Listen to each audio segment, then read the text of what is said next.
January 12, 1968. Folsom State Prison, California. 10:32 p.m. The concert was over. The recording equipment had been packed away. The inmates had returned to their cells. But Johnny Cash couldn't leave. He sat alone in the warden's office, waiting for a meeting that wasn't on any official schedule. A meeting with inmate number 58642, a man named Glen Sherley, who'd slipped Johnny a letter during the performance.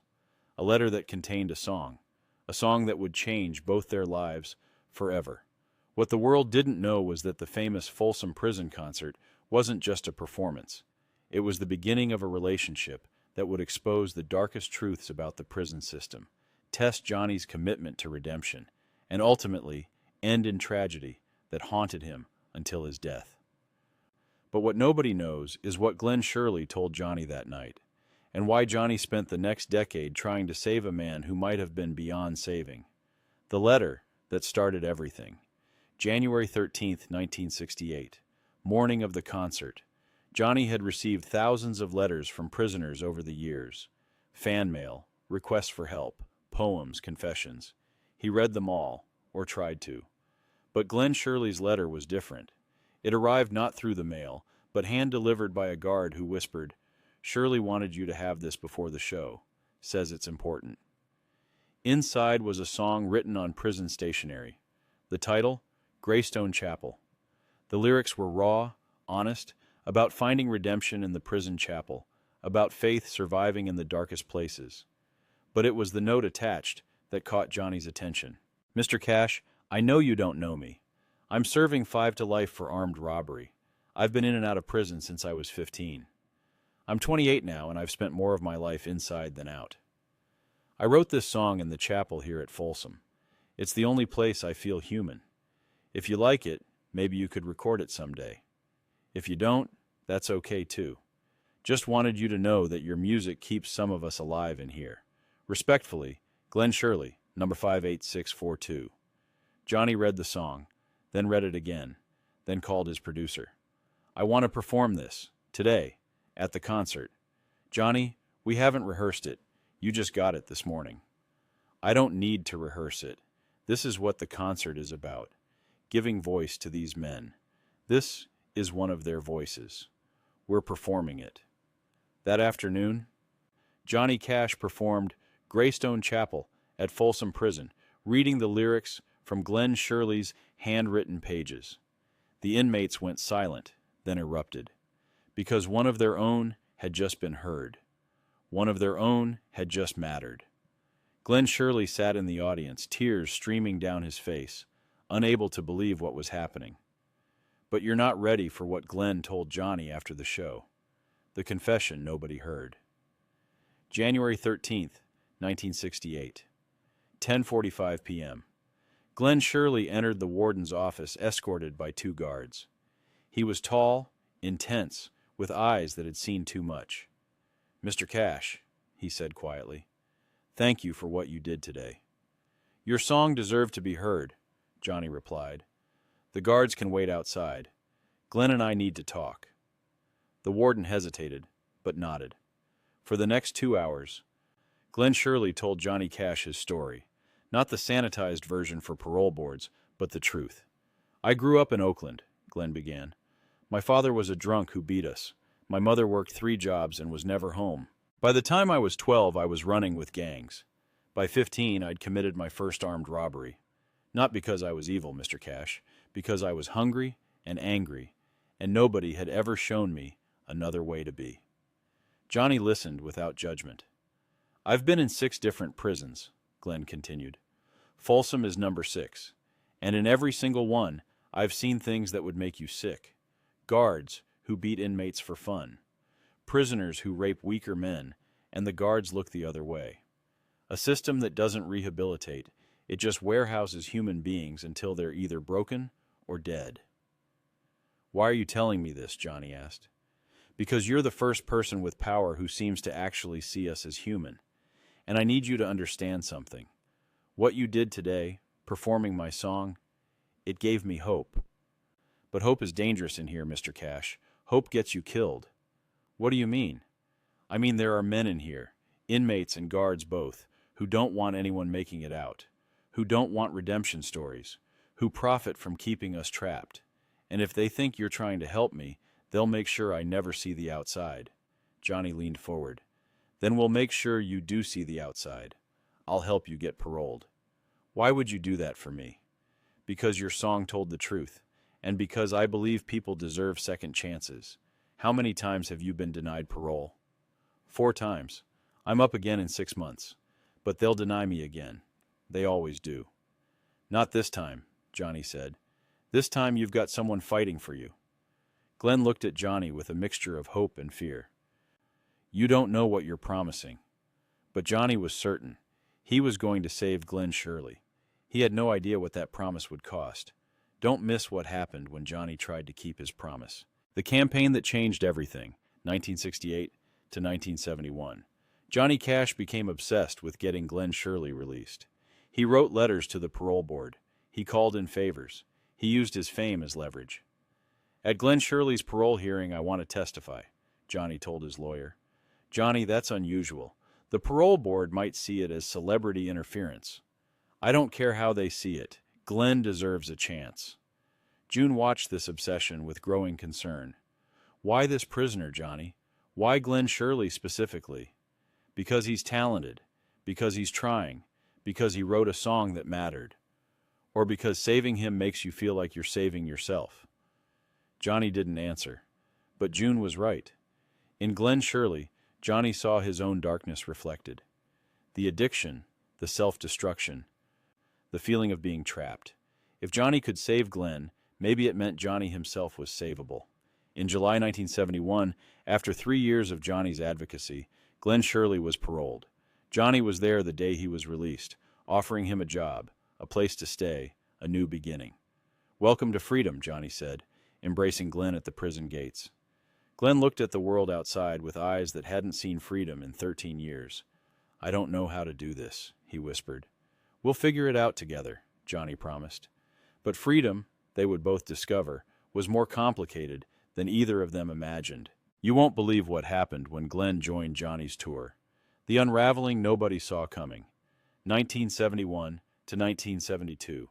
Johnny hired Glen as a member of his road crew, gave him responsibilities, tried to integrate him into normal life. But prison had changed Glen in ways that couldn't be undone. "He's stealing," one of the crew members told Johnny. "Small things, cash from wallets, equipment that goes missing. It's definitely Glen." "Are you sure?" "We've caught him twice. He says he doesn't remember doing it, like it's automatic." Johnny confronted Glen. "I didn't steal anything," Glen insisted. "They're lying. They don't want an ex-con around." "Glen, I want to believe you, but I need you to be honest with me." "I am being honest." But Glen's eyes told a different story. The truth was, 13 years in prison had taught Glen that survival meant taking what you could when you could. That trust was weakness, that everyone was a threat. He couldn't turn those instincts off just because he was free. Johnny also noticed Glen drinking heavily, starting fights, disappearing for days, without explanation. "Glen, you need help," June said gently. "Therapy, addiction counseling, something." "I don't need help," Glen snapped. "I need people to stop treating me like a criminal." "But you're acting like one," June replied. Glen's face hardened. "Once a criminal, always a criminal. That's what you all think, isn't it?" Johnny just wanted a project, a charity case to make himself feel better about his own past. "Well, I'm not your redemption story." That conversation marked the beginning of the end. The breaking point. April 1972. The incident that changed everything. Glen Sherley was arrested for assault after a bar fight in Nashville. Johnny bailed him out, but the damage was done. "I can't keep doing this," Johnny told June. "I've given him every chance. I've given him a job, support, friendship, and he keeps destroying it." "Maybe he's not ready to be saved," June said softly. "Or maybe I can't save him. Maybe some people are too broken." "You're not giving up on him, are you?" Johnny was silent. He'd spent 4 years fighting for Glen, believing in him, sacrificing for him, and Glen had repaid that faith with chaos. "I have to let him go," Johnny finally said. "For his sake and mine. I can't watch him self-destruct anymore." Johnny told Glen he couldn't work for him anymore, gave him severance money, some contacts, resources, but no more chances. "You're just like everyone else," Glen said bitterly. "You say you believe in redemption, but only if it's convenient. Only if we become who you want us to be." "That's not fair," Johnny replied. "I've done everything I can for you. You did everything you could for yourself. I was your project, your proof that you're a good person. But you never actually saw me. You saw a version of yourself you could save." Glen walked away, and Johnny never saw him alive again. The truth was, both of them were right. Johnny had genuinely tried to help, but he'd also been trying to redeem himself through Glen's salvation, and Glen had genuinely wanted to change. But he'd also been too damaged by years of institutionalization to function in the free world. Nobody was the villain. Nobody was entirely the victim. It was just tragedy, pure and simple. The ending nobody wanted. May 11th, 1978. 6 years after they'd parted ways, Johnny received a phone call. Glen Sherley had killed himself, shot himself in his trailer in California. He was 42 years old. "No," Johnny whispered when he heard. "No, no, no." He'd spent 6 years telling himself he'd made the right choice, that Glen's fate wasn't his responsibility, that he'd done all he could. But guilt consumed him anyway. Johnny found out later what had happened to Glen after they parted. He'd drifted from job to job, unable to hold anything steady. He'd been in and out of jail for minor offenses. He'd tried to record music but couldn't find anyone willing to work with an ex-con. He'd written letters to Johnny that Johnny never answered, unable to reopen that wound. In Glen's trailer, police found dozens of songs he'd written, poems. Journals documenting his struggle to stay alive in a world that had no place for him. And they found a final letter addressed to Johnny Cash. "Mr. Cash, I'm sorry I disappointed you. You tried to save me, and I couldn't be saved. That's not your fault. Prison doesn't just take your freedom. It takes your ability to be free. Even when the doors open, you're still trapped inside your own head. I've been carrying Folsom with me every day for 7 years. Some of us don't make it out, even when we're standing on the outside. Thank you for seeing me as human, even for a little while. Thank you for performing my song." That moment, hearing those inmates respond, knowing I mattered even for one afternoon, that was the best moment of my life. I've been chasing that feeling ever since, and I can't find it. So I'm done chasing. Tell people I tried. Tell people the system is broken. Tell people that hope without support is just cruelty. Glen. Johnny read that letter and wept. Then he did something he'd never done before. He stopped performing Greystone Chapel. The song that had meant so much, that had launched his relationship with Glen, became too painful to sing. "Why won't you play it anymore?" a fan asked at a concert in 1980. "Because it reminds me that I failed someone," Johnny answered honestly. "And I don't know how to live with that failure." The mission that consumed his final years, 1978 to 2003. After Glen's death, Johnny became a fierce advocate for prison reform. Not quietly, not occasionally, but obsessively. He lobbied Congress for rehabilitation programs. He funded education initiatives for inmates. He spoke publicly about the failure of the criminal justice system to actually reform criminals. "Why are you so focused on this?" an interviewer asked in 1985. "Because Glen Sherley deserved better," Johnny said.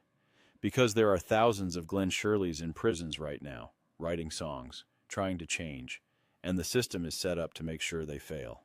Do you think you could have saved him? No. I think the system killed him long before I met him. And I think until we fundamentally change how we treat prisoners, we'll keep killing people like Glen and calling it justice.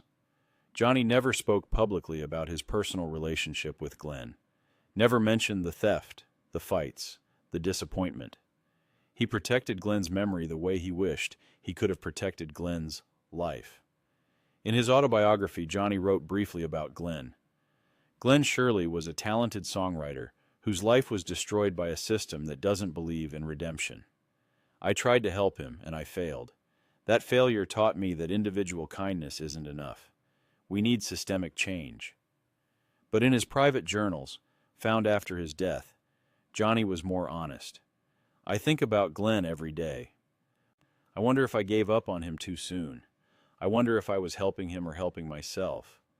I wonder if he'd still be alive if I'd tried harder, or if I never tried at all. Some questions don't have answers. Some guilt doesn't have expiration dates. I'll carry Glen Sherley with me until I die. And maybe that's appropriate.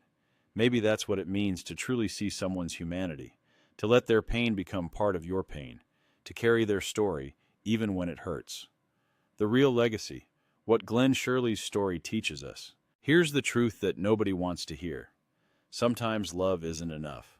Sometimes good intentions aren't enough. Sometimes second chances aren't enough. Glen Sherley was a human being who deserved dignity, opportunity, and hope. Johnny Cash tried to give him those things, but 13 years of institutionalization had damaged Glen in ways that friendship and employment couldn't fix. That's not Johnny's failure. That's the system's failure. The prison system doesn't just punish. It breaks. It takes people who made mistakes and turns them into people who can't function in society. Then it releases them and acts surprised when they fail. Glen needed more than a job and a famous friend. He needed therapy, structure, community support, addiction treatment, and a society willing to see him as more than an ex-con. He got none of those things. And he died because of it. Johnny Cash understood that. That's why he spent the last 25 years of his life fighting for prison reform. Not because he thought he could save everyone, but because he understood that Glen's death wasn't inevitable. It was the result of choices society makes about who deserves redemption and who doesn't. The Folsom Prison concert is remembered as a triumph, Johnny Cash bringing hope to the forgotten. But the real story is more complicated. It's about how hope without systemic support is just false promise, about how individual kindness can't overcome institutional cruelty, about how sometimes the people we try to save end up teaching us the hardest lessons. Glen Sherley died in 1978, but his song, Greystone Chapel, survived. Years after Johnny stopped performing it, other artists began recording it. It became a standard among prison reform advocates. Glen's voice, the voice Johnny amplified that day at Folsom, continues to speak. That's not redemption. It's not a happy ending. But it's something. A reminder that every person has a story worth hearing. That everyone deserves to be seen as human, even when they're hard to love, even when they disappoint us, even when we can't save them. Johnny Cash learned that lesson through heartbreak, and he spent the rest of his life making sure Glen Sherley's death meant something. That's the real story behind the Folsom Prison concert, not a fairy tale about a hero saving a prisoner, but a tragedy about two broken men who tried to help each other and learned that some brokenness runs too deep for individual kindness to heal.